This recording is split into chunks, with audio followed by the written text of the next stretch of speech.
Hello. So this is one of my next one in the video series of asthma.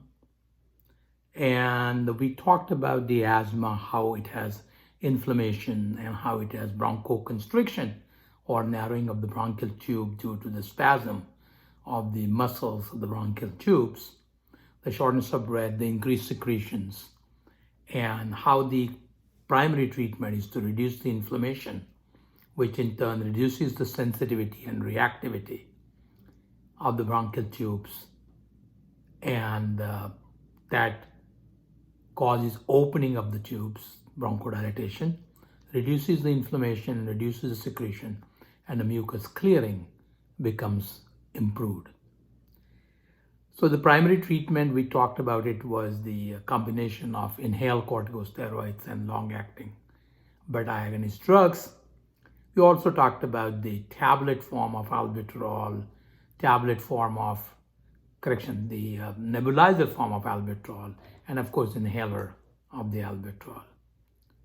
There are also inhaled corticosteroids that can be delivered through a nebulizer for children or very old people who cannot coordinate using the inhaler.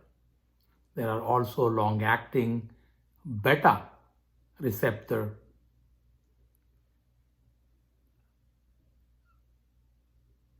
medications that also cause bronchodilation.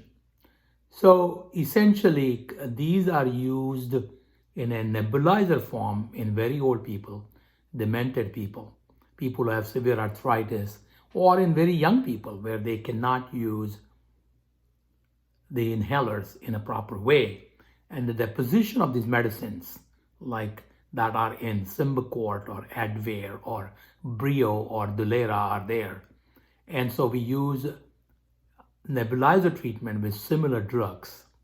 This is as effective and they are used twice a day. Turning to the second pathology of the asthma, several people with asthma also have allergies.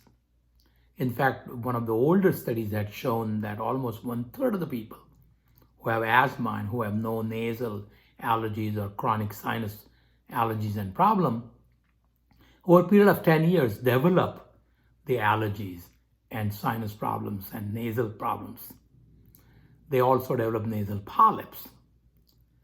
And exactly the same thing happens in patients who have a lot of nasal allergies, chronic sinus problems, and do not have asthma. Over a period of 10 years, almost a third of them develop actually the asthma. So there is a definite overlap of asthma and allergy. In fact, one of the causes of asthma is allergy. And the allergy could be related to dust, pollens, or it could be a chemical sensitivity like the detergents, the perfumes, the hairsprays, that kind of stuff that we get exposed to every day and in and out of our life. So essentially, you can have a chemical sensitivity, which is not in true sense an allergy, but certainly can cause similar reaction. And we can also have a actual allergy to all these stuffs. Many years ago, people developed testing for the allergies by doing skin testing, and they could have a scratch or a pimple type of test, and then they would find out number of things that person or a patient is allergic to, make a low concentration serum, as it is called, or the chemical, and then inject it periodically. So it's like a slow desensitization of the body to these allergies. This has been effective. However, unfortunate problem is that in my personal experience, and that may be only my experience, these allergy shots are effective more in children than in adults. And they are more effective for sinus nasal problems and allergies than actual asthma. And many patients who are on these desensitizing allergy shots still need asthma medicines.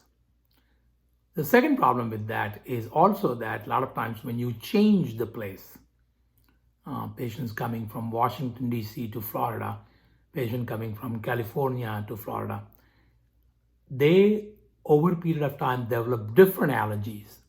And so again, somebody who has the tendencies for allergies develops different allergies, and they need to change the chemicals that are put into the allergy shot and repeat testing. Also, you cannot test for everything. If you actually look in it, there are hundreds of different things that one can test for, and one cannot make a concoction out of it for everything that you're allergic to. And one continues to develop new allergies, and that becomes a problem in long-standing treatment of asthma.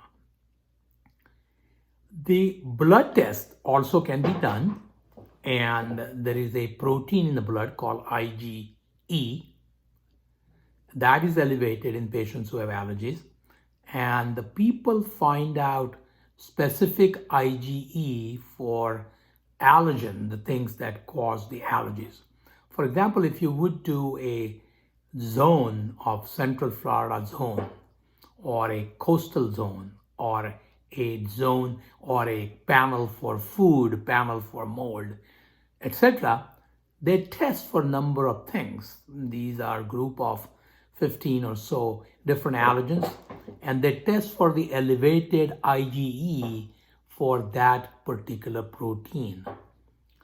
So a simple blood test called IgE and RAST, RAST, can be done. This blood test doesn't have to be fasting.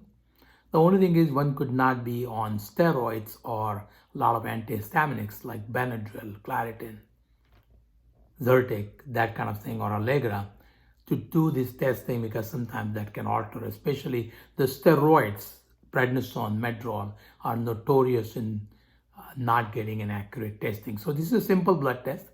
It is accepted by all the insurances for the diagnosis of asthma, and it is done by almost all the labs. So it's not a specific, very unusual test that one can do. Based on this, one can know if their allergies are just 0, negative, or 1 plus or 4 plus. Of course, 4 plus is very high, and whether they really truly need allergy shots, or whether they can be treated with simple antihistaminic drugs. The brand names Zyrtec, Claritin, Allegra, or Benadryl, all of these are over-the-counter products nowadays. So this is the simple allergy testing and the allergy shots. But in recent past, maybe last 5 years or so, they have come out with allergy drops, because in the past, when people needed shots, they had to go to the allergist and do the shots themselves, and they could get a reaction. Or some people may have problem doing their own shots, which normally people don't allow. Allergy drops are put under the tongue. So again, the same principle. You find out what you're allergic to, make a concoction. Nobody does it, it's done by commercial labs. And then take drops under the tongue where they're absorbed quickly. And so it's a slow desensitization process for different allergies or different allergens, and that improves the allergy condition, that is nasal or sinus, and to some extent also asthma. In recent past, so these are the two simple one, old one, they came out with a new drug which is anti-IgE. Remember what I said, that IgE is a protein which is elevated, it's a globulin, in patients with asthma and allergies. And so they came out with shots for anti-IgE. This is old, probably 10-year-old, maybe more. These are given as shots, and they're based on your IgE level. So a less amount of medicine is needed, or anti-IgE is needed. Higher the IgE, more drug is needed. These are the shots, again given every 2 weeks or so. Expensive, covered by insurance most of the time, but not always. The brand name for the one that is available is called Xolair, Xolair, and this again needs to be administered in doctor's office or by a nurse, as allergic reaction can occur. We'll talk about additional allergy shots in the future. Thank you for watching. Hope you like and subscribe. Have a nice day.